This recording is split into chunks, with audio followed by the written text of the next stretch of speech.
नमस्कार, एक बार फिर से मैं आप सभी के सामने उपस्थित हूँ बेहद महत्वपूर्ण टॉपिक के साथ। सबसे पहले मैं आप लोगों से पूछ लूँ भाई कि जो भी लोग आरओ के पेपर में अपीयर हुए थे, कैसा लगा एग्जाम दे करके? मजा आया या नहीं आया? और क्या संभावनाएं हैं आप लोगों की, तो जरूर बताइएगा। आई होप आप सभी का एग्जाम अच्छा हुआ होगा एंड आई होप आप सभी सेलेक्ट भी हो जाओ जल्दी से जल्दी।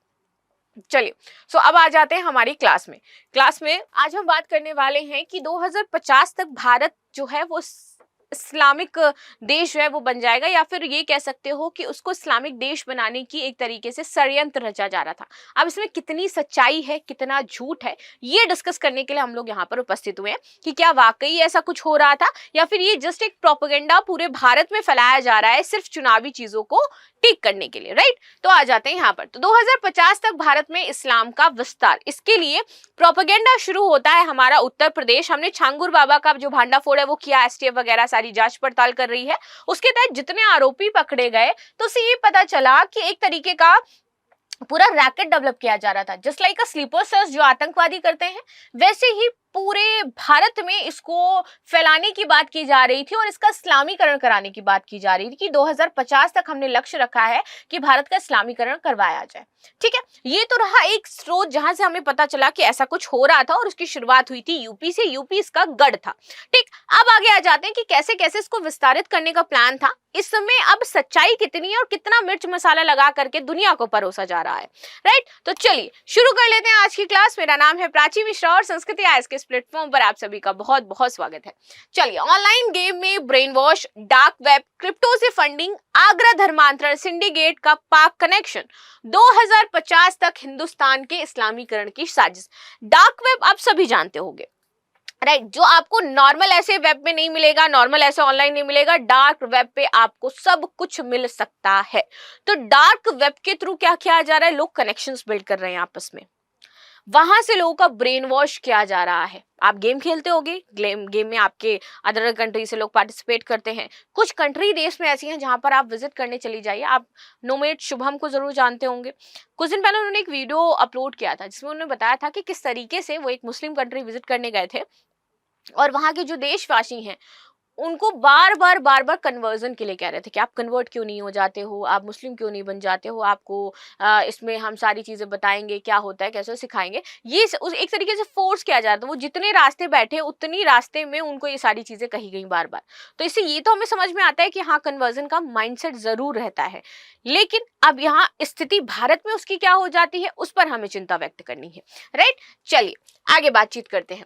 आगरा पुलिस ने मिशन अस्मित, इसके तहत एक अवैध धर्मांतरण रॉकेट का भंडाफोड़ किया जिसके तहत 14 लोगों को गिरफ्तार किया गया। आगरा में ये चीजें हुई, छांगुर बाबा हमने ऑलरेडी देख लिए हैं। पुलिस आयुक्त दीपक कुमार ने प्रेस कॉन्फ्रेंस में दावा किया कि इस रैकेट का उद्देश्य 2050 तक भारत में इस्लामीकरण का विस्तार करना था।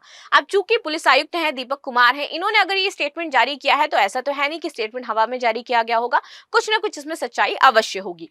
आगे आ जाते हैं। ये दावा पीड़ित सुमैया और अन्य आरोपियों के बयानों पर आधारित है जिसमें कश्मीर में हुई बैठक में इस आयोजन की जानकारी मिलने की बात कही गई थी। ये जो पूरा चीजें सिनेरियो बनाया गया, ये कश्मीर में इसकी प्लानिंग और प्लॉटिंग करी गई। वहां से पैसा कैसे आएगा, किन किन देशों से आएगा, तुम्हें जाकर के करना क्या है, कैसे लोगों को फंसाना है, कैसे धर्मांतरण करवाना है, ये पूरा उन्हें चार्ट दिया गया था जिसमें ये चीजें मेंशन थी, राइट? अब सिर्फ 14 लोग तो इसे नहीं कर सकते हैं। अगर पूरे भारत में धर्मांतरण करवाना है तो इसके लिए हर एक राज्य में आपको ऐसे ही 14 से 40, 50, फिर 100, 400 लोग चाहिए होंगे जो ये काम कर रहे होंगे। तो इनको अभी क्या करना था? इनिशियल स्टेज पे अपने लिंक्स को डेवलप करना था। रैकेट का मॉडल, ऑपरेंडी एंड 2050 का लक्ष्य, अब ये क्या था इस पूरे मॉडल में पता चलेगा हमें। तो ऑनलाइन ब्रेन वॉश सबसे पहले इस रैकेट में शामिल था कि ये लोग ऑनलाइन जो गेम्स होते थे जैसे कि लूडो स्टार होता था, जो अलग अलग लोग होते थे, हाय हेलो करके फिर बातचीत शुरू करना, एंड देन फिर उसके बाद प्यारी प्यारी आपसे बातें करना, देन फिर बाद शादी तक पहुंचना, देन फिर उसके बाद धर्मांतरण। ये था इनका पूरा। फिर सोशल मीडिया में आपके व्हाट्सएप, इंस्टाग्राम और डार्क वेब का उपयोग करके हिंदू, सिख, जैन और अन्य गैर मुस्लिम युवाओं, खासकर महिलाओं को इसमें निशाना बनाना था। तो ये अभी पूरा ग्रुप कर रहा था। इसके जरिए दोस्ती स्थापित करके दावा यानी कि इस्लाम का प्रसार की प्रक्रिया के तहत ब्रेन वॉश किया जाता था। पाकिस्तान और कश्मीर के कनेक्शन के बारे में बातचीत कर लेते हैं। जांच में पाया गया कि जो कश्मीरी युवतियां हैं और जो पाकिस्तानी हैंडलर्स हैं जैसे कि तनवीर अहमद, साहिल अबीद, ये व्हाट्सएप ग्रुप बनाते हैं और सिग्नल जैसे सुरक्षित ऐप के जरिए युवाओं को इस्लामी विचारधारा से प्रेरित करते हैं, जहां पर उनको इस्लाम के मूल्य क्या है, इस्लाम में क्या कहा गया है, ये सारी चीजें बताई जाती है, जिससे लोग प्रभावित होते हैं और इस्लाम को अपना लेते हैं। कुछ पीड़ितों को कश्मीर भी ले जाया गया था इसी दौरान, जहां उन्होंने 2050 तक भारत में इस्लाम फैलाने की योजना के बारे में बताया, क्योंकि वो उस मीटिंग में शामिल हुए, उनको वहां ले जाया गया, उन्होंने चीजें सुनी और जब यहाँ पर पूछताछ हुई तो उन्होंने ये बातें कही। आगे आते कट्टरपंथ और जबरन निकाह। कुछ मामले यहाँ पर ऐसे भी देखने को मिले हैं। धर्मांतरण के बाद युवतियों का जबरन निकाह कराया गया उनका, जब वो धर्मांतरित हो गई तो जबरन मुस्लिम में शादी करवाई गई। एक पीड़ित ने अपनी सोशल मीडिया प्रोफाइल में AK-47 के साथ तस्वीर पोस्ट करी, मुजाहिदा बनने की बात कही, जो कि कट्टरपंथी की ओर इशारा करती है। फंडिंग और अंतरराष्ट्रीय नेटवर्क की बात करते हैं, क्रिप्टो करेंसी और डार्क वेब। रैकेट को अमेरिका, कनाडा, दुबई और फिलिस्तीन से क्रिप्टो करेंसी क्राउड फंडिंग के जरिए फंडिंग मिलती थी। तो यहाँ पर एक देश शामिल नहीं था, यहाँ पर डायरेक्ट पाकिस्तान का नाम तो है ही, साथ ही साथ ये जो थ्रू आउट आपके घुमाए जा रहे हैं, इवन आपके इसमें गल्फ कंट्रीज में शामिल थी, सऊदी अरब से फंडिंग आने की बात कही जा रही थी। तो यहाँ पर देखोगे कि अमेरिका, कनाडा, दुबई और फिलिस्तीन जैसे देश थे जहां से क्रिप्टो करेंसी के थ्रू पैसा आया इंडिया में। यहाँ पर मुख्य आरोपी थे अब्दुल रहमान ने, इन्होंने कबूल किया कि वे क्रिप्टो के जरिए फिलिस्तीन को धन बेचते थे और ये पैसा फिलिस्तीन भी जा रहा था। आतंकी संगठनों से संबंध। पुलिस और यूपी जो आपकी STA की है उसने जांच करी टीम ने कि इस रैकेट के तार आपके पाकिस्तान के खुफिया एजेंसी ISI से भी मिलते हैं, लश्कर-ए-तैयबा भी है और यहाँ पर आपके ISISI भी आपके शामिल हैं। इससे आतंकी संगठन के तार जुड़े हैं। पॉपुलर फ्रंट ऑफ इंडिया और social democratic party of India से भी इसके संबंध चल रहे हैं। तो आप ये देखिए कि ये कोई छोटी मोटी चीज नहीं थी, इन्होंने पूरी प्लानिंग प्लॉटिंग करी, कहां तक इनके नेटवर्क है और कितने देशों तक नेटवर्क है, that is a very big thing, right. आगे आते हैं 100 करोड़ की अवैध फंडिंग। जांच में 100 करोड़ रुपए से अधिक की अवैध संपत्ति का पता चला है, जो इस नेटवर्क को वित्तीय सहायता प्रदान करता था, क्योंकि भैया आपको अगर गर्लफ्रेंड बनाना है तो गर्लफ्रेंड को फिर खर्चे भी तो कराने पड़ेंगे। खर्चे का पैसा वही लोग आपको देते हैं जिन्होंने आपको हायर किया है कि आपको लड़कियां फंसानी है, लड़कियों को मूवी दिखानी है, वो भी पैसा वही देंगे, लड़की की शॉपिंग करानी है, वो भी पैसा उसी फंडिंग से उस लड़के को दिया जा रहा है। It's just like a job पे आपको हायर किया गया और उसके तहत आपको जो जो करना है वो पैसा वहां से आ रहा है, तो उसके लिए फंडिंग चाहिए और ज्यादा चाहिए, राइट।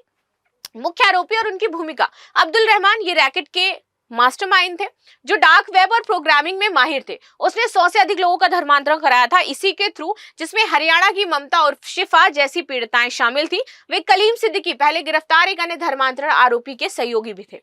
आयशा उर्फ SB कृष्णा। गोवा में रहने वाली आयशा विदेशी फंडिंग का प्रबंधन करती थी और उसके पति कोलकाता में वित्तीय लेन देन का हिसाब रखते थे। पाकिस्तानी इन्फ्लुएंसर तनवीर अहमद, साहिल अबीद ने इस नेटवर्क में प्रमुख संचालक माना गया है। हालांकि इनके असली नाम होने पर भी संदेह है कि ये जो नाम बता रहे हैं दैट इज रियल और नॉट रियल, राइट। अन्य आरोपी जुनैद कुरैशी थे, मोहम्मद अली थे, उसामा थे और अन्य जो लोग हैं इस नेटवर्क में गिरफ्तार हुए हैं। 2050 का दावा सिर्फ तथ्य है या फिर अतिशयोक्ति है, ये भी समझेंगे। साक्ष्य क्या कहते हैं? साक्ष्य जो कहते हैं कि ये दावा मुख्य रूप से सुमैया, बरेली की एक पीड़िता और अन्य आरोपियों के बयानों पर आधारित है। सुमैया ने दावा किया कि कश्मीर में उसे जब ले जाया गया था तो वहां पर 2050 तक इस्लाम फैलाने की योजना बनाई जा रही थी। अब आगे दें जनसांख्यिकी संदर्भ समझते हैं। इनके ये जो बयान है और जो हमारी जनसांख्यिकी है वो क्या कहती है कि 2050 तक भारत में सबसे ज्यादा जनसंख्या किसकी होने वाली है, दोनों को मैच कर लेते हैं कि ये कहीं गलत तो नहीं कह रही है या फिर ये जस्ट भ्रम तो नहीं फैलाया जा रहा है। तो देखो हमारी जो जनसांख्यिकी संदर्भ है और प्योर रिसर्च सेंटर है वो ये कहता है कि 2015 की रिपोर्ट आई थी जिसमें बताया गया कि 2050 तक भारत में मुस्लिम आबादी 30 करोड़ तक पहुंच सकती है, जो दुनिया में सबसे अधिक होगी मुस्लिमों की आबादी, और वो कहां होगी? भारत में होगी। हिंदू आबादी बहुसंख्यक बनी रहेगी। ऐसा नहीं है कि हिंदुओं की आबादी उस दौरान कम होने वाली है, हिंदू कम हो जाएंगे, ये नहीं होने वाला है। अगेन मैं बता दूं कि हिंदुओं की आबादी कम नहीं होने वाली है, लेकिन पूरे विश्व के सबसे ज्यादा मुस्लिम कहीं रह रहे होंगे तो वो भारत होगा। 30 करोड़ से ज्यादा संख्या होगी। ये डेटा जनसांख्यिकीय अनुमानों पर आधारित है, ना कि किसी साजिश का हिस्सा है। तो इस पर तो हम भरोसा कर ही सकते हैं ना कि क्या चीजें यहाँ पर हो सकती हैं।